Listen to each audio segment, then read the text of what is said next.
सर्व यावेळेस जातीपातीचं धर्माचं राजकारण न करता विकासाच्या कर्तृत्वाच्या या ठिकाणी मागं ही मायबाप जनता उभं राहील. मी त्या मायबाप जनतेचे कायम शेवटच्या श्वासापर्यंत होणार.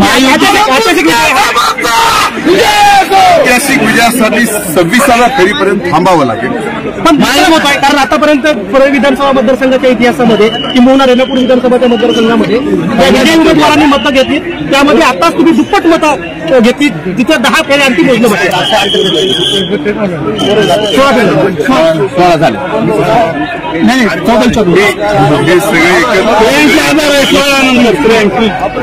हे सगळा निकाल आतापर्यंत नक्कीच एक ऐतिहासिक विजयाकडे वाटचाल. 26व्या फेऱ्यानंतर हा विजयाची वाटचाल जी आहे त्याच्यावरती शिक्कामोर्तब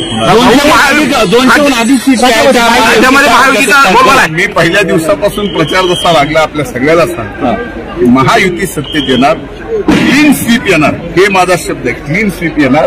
आणि आज तो शब्द या ठिकाणी सरस्वती मातेने पूर्ण केला. हा काऊन आम्हाला मान्य नाही. आता हो का काही जरी केलं तर त्यांना मान्य नाही. आता ही मतमोजणी सुद्धा थांबवा म्हणून हायकोर्टात पिटिशन.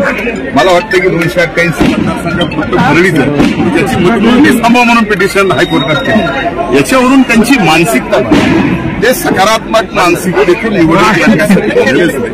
त्यांना इथल्या मायबाप जनतेचं इथल्या मातीची सगळ्याची बदनामी करायची आहे. त्याच्यासाठी आलेले त्यांची जागा या ठिकाणी पहिल्या 14 फेरीतच दाखवून दिलेली मायबाप जनते.